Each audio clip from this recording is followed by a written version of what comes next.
If we only had one story, one parable in the Bible, the Prodigal Son parable would be enough to explain the whole relationship and the downfall of man, and also the restoration of him after his fall. That's the whole story. That's the whole relationship we have with God the Father and we, his children. We turned on God, but he allowed it. Why did he allow it? Well, he knew we had to learn our lesson. The prodigal son story, the father knew that if he gave his son all that he wanted, his inheritance early, because he wanted to, experience life. He wanted to, being that he was still young, he didn't want to wait till he was old to get his inheritance, because he wouldn't have the energy to really live it up.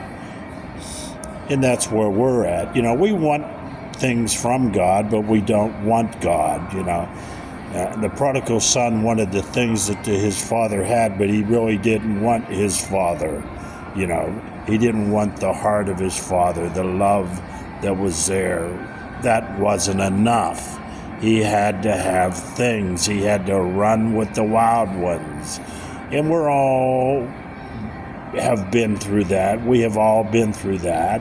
We're young. We got a lot of energy. We're going to run down that road, buy that new car, get that, get going, baby. We got a short time and we got to run with it.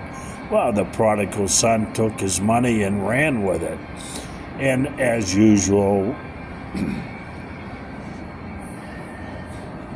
he collapsed. The father knew that, but he had to live and learn. Some have to learn the hard way.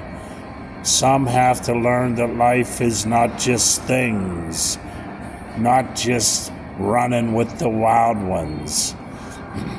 Some don't even make it through that experience. Some die in that experience of wildness. Reckless youth, they call it.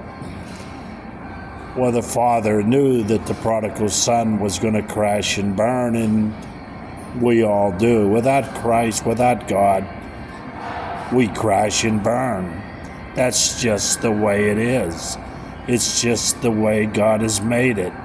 We can't live and succeed and be successful and have peace of mind without our God. Things from God aren't enough. But he had to run, and then he finally came to his senses and came back to the Father. And the Father knew he'd be back, was hoping he wouldn't die in that experience like many do. Many die of overdoses, drunken driving. It's just a terrible thing that we do to ourselves when we leave go of the hand of God. But he came back, staggered back, walking up the road, beaten and defeated. That's what happens without God. We all will be beaten and defeated without God. Some have to learn that. You could tell them all day. They ain't listening. Life will teach them that lesson. Without God, you crash and burn. It's not funny, but it's just the way it goes. That's the way it is. There's no way around it. Sorry. But he comes staggering back. The father ran and hugged him and put a ring on his finger and welcomed him back. Welcome him back. God is waiting for you to come back or to wake up to your senses that you can't do it without him.